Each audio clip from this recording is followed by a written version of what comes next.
ہمارے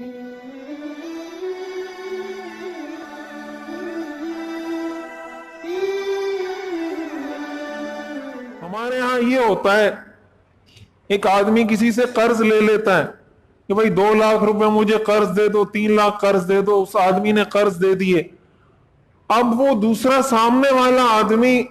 انتظار میں کہ یہ مجھے قرض واپس کرے گا، اور جس نے قرض لیا اس کو فکر ہی نہیں، نہ وہ اپنے کھانے میں کوئی کمی لا رہا ہے، نہ اپنے بچوں کے کپڑوں میں کوئی کمی لا رہا ہے، نہ اپنی عیاشی میں کوئی کمی لا رہا ہے، اس کو پرواہ ہی نہیں کہ میں نے اس کے پیسے ادا کرنے۔ بھائی آپ نے جب کسی سے قرض لیا ہے، پہلے اگر آپ 2 روٹیاں کھاتے تھے، ابھی کوشش کریں کہ 1.5 روٹی کھائیں، وہ آدھی روٹی کے پیسے بچا کے وہ قرض خواہ کے لیے جمع کریں،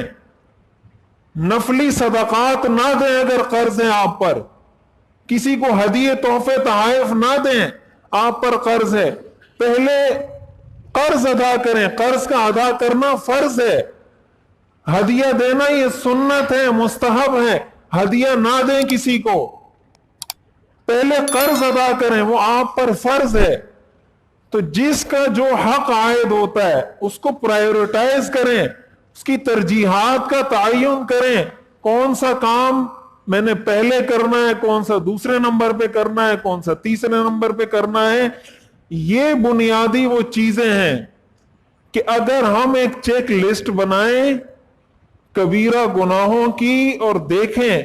کہ خدا نخواستہ ہم ان میں سے کسی کبیرہ گناہ میں تو مبتلا نہیں، اور پھر رمضان کے مہینے میں ہمارے بہت سے نوجوان لاابالی پن کا مظاہرہ کرتے ہوئے روزہ ہی نہیں رکھتے،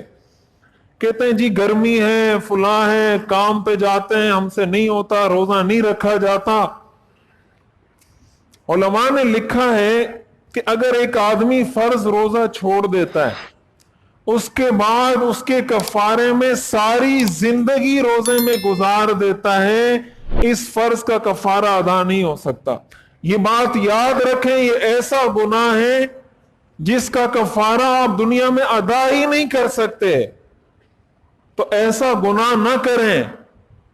تھوڑی سی قربانی ہے اس کو برداشت کریں، تھوڑی سی ہمت کریں، 5-10 روپے 100-200 روپے کمانے کے لیے ہم کیا کچھ نہیں کرتے، کتنی قربانیاں نہیں دیتے۔ 1000 روپے ہمیں کوئی دیہاڑی دے تو ہم کیا سے کیا قربانی نہیں دیتے اس کے لیے، کتنی مشکل سے اپنے آپ کو نہیں گزارتے 1000-2000 روپے کے لیے۔ اللہ کا فرمان ہمارے لیے 1000 روپے سے بھی کم اہمیت رکھتا ہے، اس کی ہمارے نزدیک یہ ویلیو بھی نہیں ہے۔ لہذا اور اگر کوئی بغیر عذر کے روزہ چھوڑ دیتا ہے،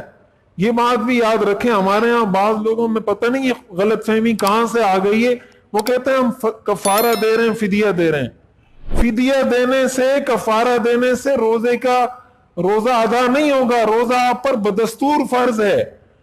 فدیہ صرف اور صرف اور صرف 3 دفعہ میں نے صرف کہا ہے،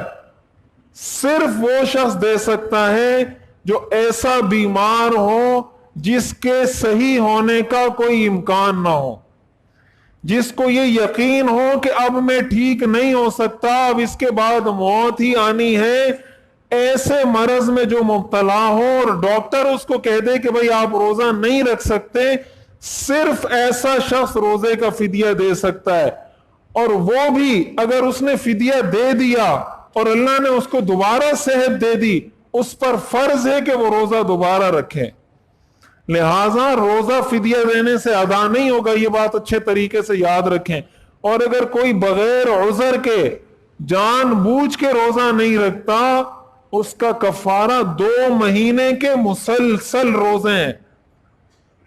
2 مہینے کے مسلسل روزے ہیں، بیچ میں اگر ایک روزہ بھی چھوڑ دیا پھر اثر نو 2 مہینے کے روزے رکھنے پڑیں گے۔ یہ بات اچھے طریقے سے یاد رکھیں، یہ رمضان کی اہمیت ہے، لہٰذا اپنے بچوں کو بھی سکھائیں۔